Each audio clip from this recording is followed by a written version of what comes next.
Ассалаумағалейкум ардақты ағайын. Қалдарыңыз қалай? Сонымен келесі кітап сіздерге арнаған «Стратегия Голубого океана» деп аталатын кітап. Бұл кітапты, кстати, мен өзім 2020 жылы сатып алған екенмін. Сонымен бұл кітаптың авторы Чам Ким және Рене Моборн.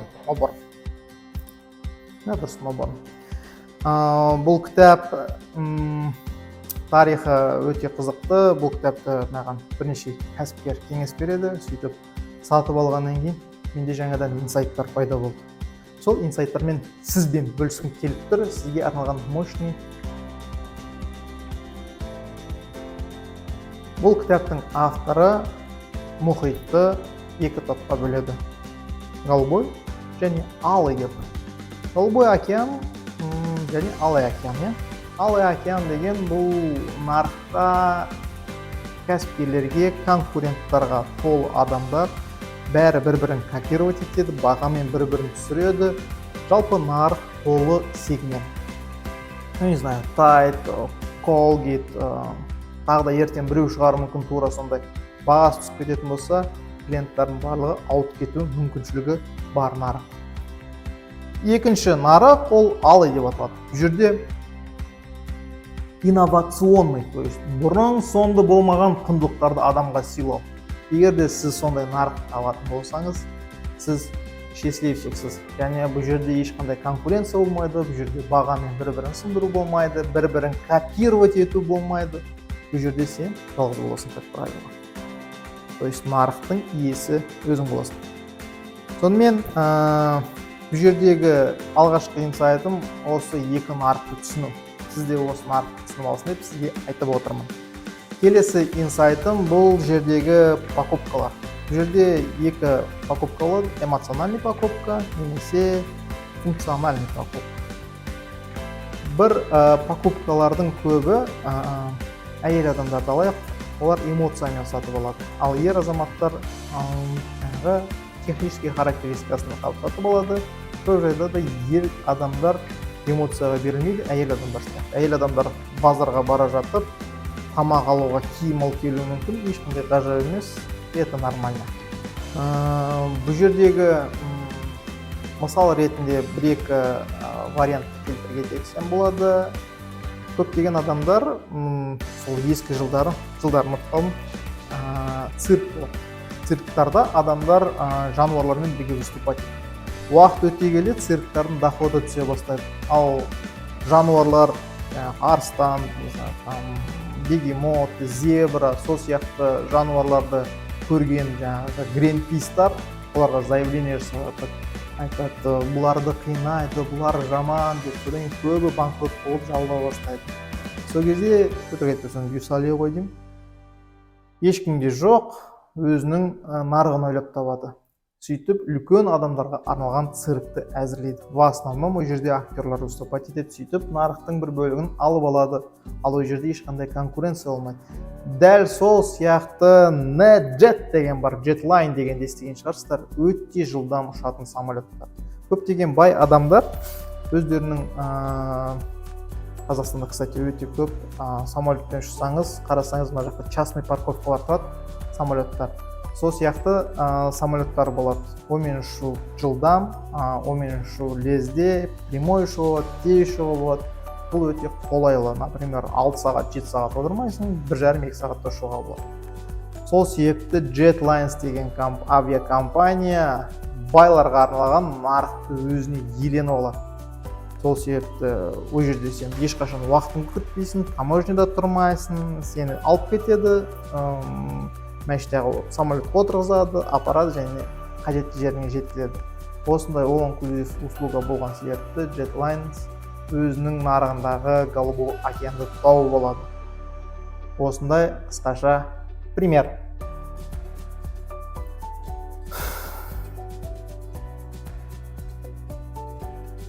Үшінші инсайт деп айтуға келмей ме, жалпы адам нарықтан тыс ойлану керек.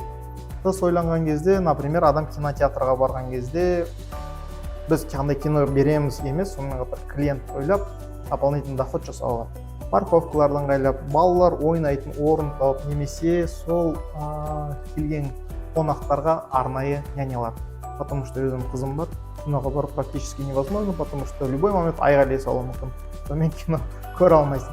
Сонда егер де қызметтер болатын болса, бұл нарықтан тыс қарау деп аталады. Или же Генри Форд өзінің конвейнер лентасын шығарған кезде өте лезде жаңағы автомобильдерін шығаратын. Кстати, Генри Фордтан кейін осы нәрсені Toyota алған болатын. Сол нәрсені ол автомобилестроениядан емес, мал шаруашылығынан қараған болады. Потому что мал шаруашылығындағы қасапшылардың технологиясын қараған, забойдың технологиясы конвейерный болған себепті бұған сол қатты ұнап, сол нәрсені өзінің бизнесіне алып келді. Бұл өзінің бизнесінен тыс, үстінен және басқа жақтарды зерттеу арқылы пайда болатын дүние. Бұл үшінші инсайт.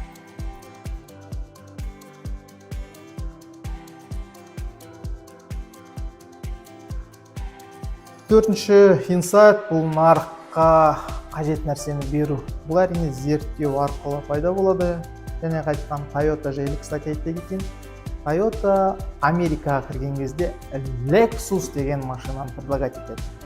Кстати, Toyotаның Lexus деген машинасы Японияда өтпей, бірақ Америкада өте бастады. Қазақтарда біз осы машинаны жақсы көреміз әрине. Сол жәнегі машина комфортный болады, қолжетімді болады и қолайлы болады. Потому что адамдар әртүрлі сегментті өте қымбатын алғысы келеді, өте арзан алғысы келеді. Ортасында клиенттар жайылымы келеді. Сол себепті Toyota өз машиналарын предлагать етіп, осы нарықты иеленіп алып, осы нарықты ешкімге әлі күнге дейін бермей отыр.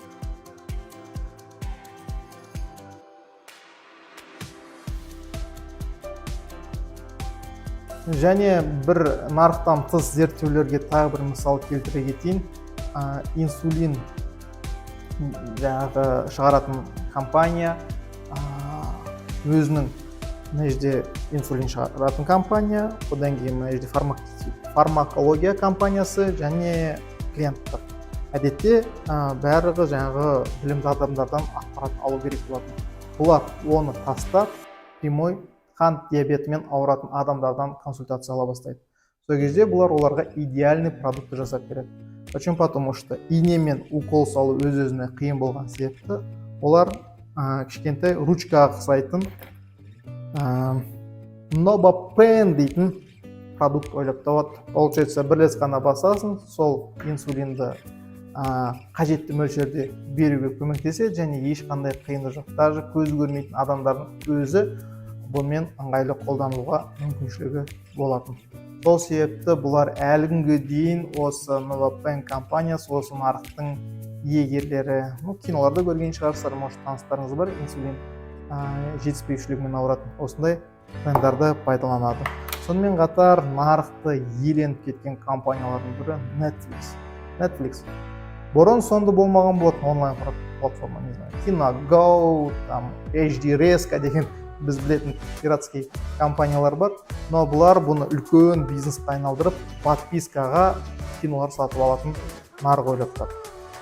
Netflix қазір номер 1, өзінің продакшны бар, өзінің киностудиясы бар и ақшасы өте көп. Жалпы бұл өзінің голубой океанын тапты. Бұмен салыстыратын ешкім жоқ.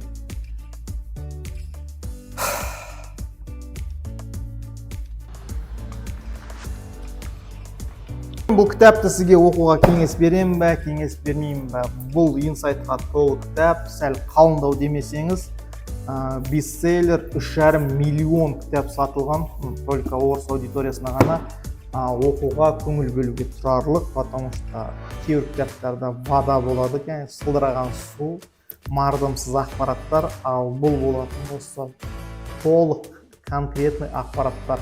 И бұл жерде жақсы-жақсы кейстер қарастырылған, мен біразын ғана айттым. Егер де бұл кітап нарықта табатын болсаңыз, міндетті түрде оқуға кеңес беремін, егер де сіз бизнес саласында болсаңыз.